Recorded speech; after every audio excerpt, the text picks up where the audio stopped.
Hello everyone, welcome to GATE Academy plus. चलिए start करते हैं न्यूमेरिकल से। न्यूमेरिकल आज का रहेगा बेटा आपका यहाँ पे नॉर्टन्स इक्विवेलेंट सर्किट के बेस पे रहेगा। क्वेश्चन को थोड़ा ध्यान से देखेंगे कि क्वेश्चन में क्या प्रेजेंट है। तो अगर आप क्वेश्चन को ध्यान से यहाँ पे ध्यान देंगे बेटा तो देखिए इसमें आपका ओनली आपके डिपेंडेंट सोर्स प्रेजेंट है। वो भी किस टाइप का डिपेंडेंट सोर्स प्रेजेंट है यहाँ पे? करेंट। ध्यान दीजिए, करेंट पे डिपेंड कर रहा है और सोर्स क्या है? वोल्टेज।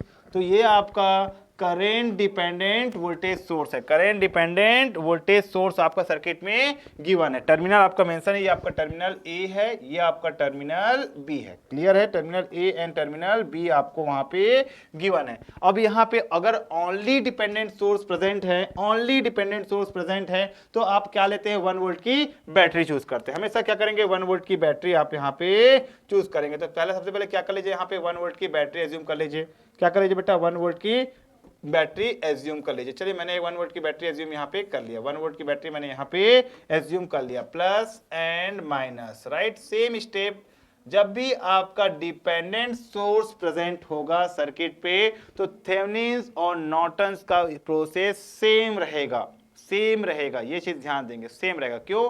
क्योंकि दोनों में आपका VAB IAB, आप VAB अपन IAB RAB निकल गया। अगर आपका इंडिपेंडेंट सोर्स नहीं है तो आपका 1 वोल्ट की बैटरी ज़ूम कीजिए, वहां पे से करंट I फाइंड कीजिए। ना 1/I is equals to RTH। ये प्रोसेस सेम रहेगा। मतलब सिर्फ दो प्रोसेस आपको पता होना चाहिए कि कैसे सॉल्व करना है और दोनों प्रोसेस से पूरे न्यूमेरिकल सॉल्व हो जाते हैं। अलग अलग बुक में अलग अलग मेथड्स दिए होते हैं, पर उतना आपको जाने की जरूरत नहीं है। वो आपके ऊपर है कि आप किस मेथड को फॉलो करते हैं, उसके हिसाब से सॉल्व कीजिए। सभी मेथड से न्यूमेरिकल में आंसर सेम आता है। ठीक है, राइट। चलिए अब देखिए यहाँ पे ओनली क्या है? 1 वोल्ट की बैटरी अगर आपने एज्यूम किया है, 1 वोल्ट की अगर आपने बैटरी यहाँ पे एज्यूम किया है तो आपको 1 वोल्ट से कितना करंट निकला, बस यही फाइंड करना है, ओनली यही फाइंड करना है। तो टोटल नंबर ऑफ यहाँ पे इक्वेशंस कितने होंगे? 2, राइट? ये हो गया आपका यहाँ पे I1 और ये हो गया बेटा यहाँ पे I2। सिर्फ दो मेश आपको दिख रहे हैं। बार बार मेश एनालिसिस का ही यूज करके न्यूमेरिकल को सॉल्व करता हूं। ठीक है, ध्यान देंगे ताकि उसका बेस अच्छे से आपको समझ में आ जाए। अब यहाँ पे टोटल नंबर ऑफ मेश अगर आप 2 हैं, सॉल्व कीजिए। पहला क्या होगा? 4 + 2 कितना हो गया यहाँ पे? 6 टाइम्स। 4 + 2 कितना हो जाएगा? 6 टाइम्स आपका I1, 6 टाइम्स आपका I1 माइनस 2 टाइम्स आपका I2 is equals to 10 times यहाँ पे Ix होगा। नाउ Ix जहां पे लिखा है बेटा वो आपका डिपेंडेंट सोर्स है। डिपेंड करता है किस पे? आपका देखिए 10 टाइम्स Ix डिपेंड करता है आपके इस पर्टिकुलर ब्रांच पे, इस पर्टिकुलर ब्रांच के करंट पे। और इस पर्टिकुलर ब्रांच पे अगर करंट देखेंगे तो I1 सपोर्ट करेगा, I2 उसका अपोज करेगा, तो I1 माइनस I2 लिखेंगे। नाउ वी नो दैट कि Ix की जो वैल्यू होगी वो क्या होगी बेटा? आपकी Ix की जो वैल्यू होगी वो क्या होगी? I1 माइनस I2 होगी। I1 माइनस I2 पुट करते हैं आपका इक्वेशन 1 में, तो 6 टाइम्स आपका I1 माइनस 2 टाइम्स आपका I2 is equals to 10 times आपका यहाँ पे क्या हो जाएगा? I1 minus I2।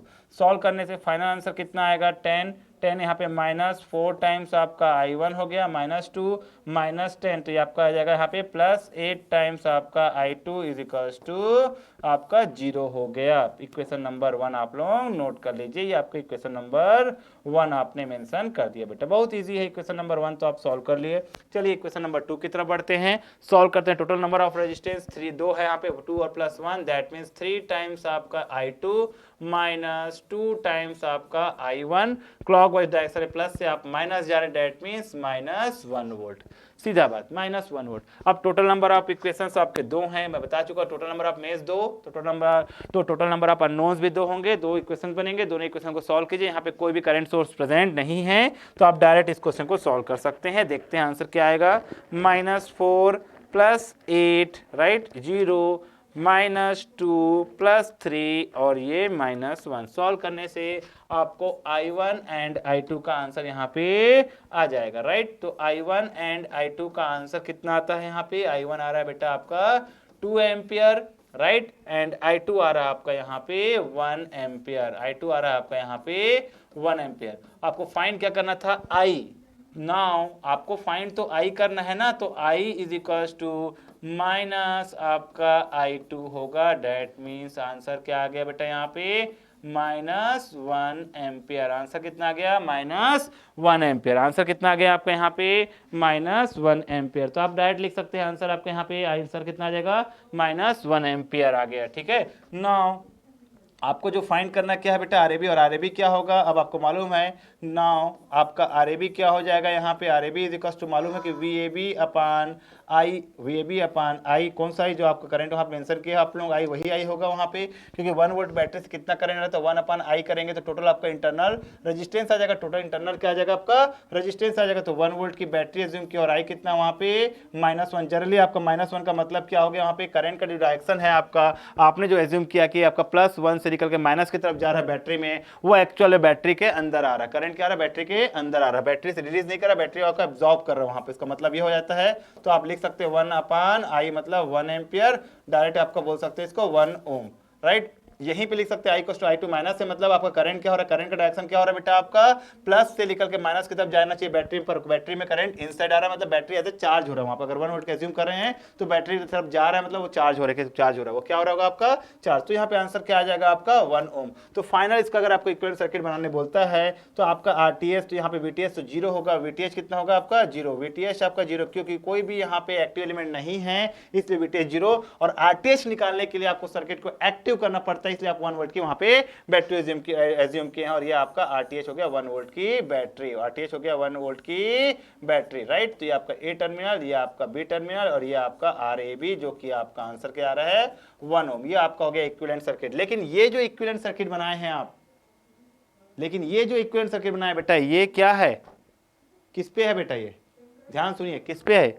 Thevenin's equivalent, और क्वेश्चन बोला है नॉर्टन्स इक्विवेलेंट। तो नॉर्टन्स इक्विवेलेंट अगर आपको बनाना है यहाँ पे, तो आपको मालूम है कि नॉर्टन्स इक्विवेलेंट कुछ इस तरीके से आप बनाते हैं, कुछ इस तरीके से अगर आप बनाते हैं, कुछ इस तरीके से आप बनाएंगे ए एंड बी, तो यहाँ पे तो कोई आई ए बी करंट फ्लो होगा ही नहीं, क्योंकि एक्टिव एलिमेंट है ही नहीं बेटा, यहाँ पे एक्टिव एलिमेंट है ही नहीं, तो आपका ए बी जो टर्मिनल बनाते हैं आपको बनाने की जरूरत नहीं है, आप डायरेक्ट यहाँ पे सॉल्व कर सकते हैं, आप आर ए बी लिख सकते हैं यहाँ पे फाइनल 1 ओम, क्या लिख सकते हैं यहाँ पे फाइनल 1 ओम, डायरेक्ट आप यहाँ पे मेजर कर सकते हैं, बस कोई दिक्कत वाली बात नहीं, बहुत ईजी है, आप आराम से सॉल्व कर सकते हैं। तो आई ए बी आपका 0 रहेगा, ये भी यहाँ पे क्या रहेगा ये 0, इसको behave as an open circuit, behave as an open circuit, behave as an open circuit, क्योंकि एक्टिव एलिमेंट तो प्रेजेंट ही नहीं है, अगर एक्टिव एलिमेंट प्रेजेंट नहीं है तो वीटीएच 0 होगा यहाँ पे, और आईएबी यहाँ पे 0 होगा, आईएबी यहाँ पे 0 होगा, ये चीज आपको ध्यान देना है बस, ठीक है।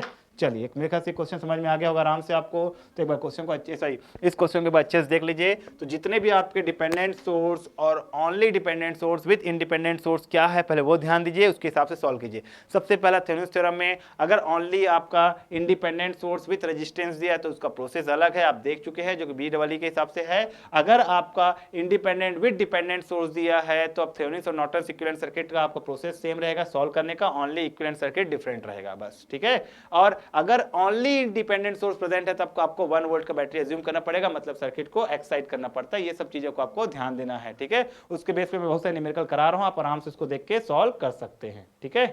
चलिए आगे बढ़ते हैं फिर।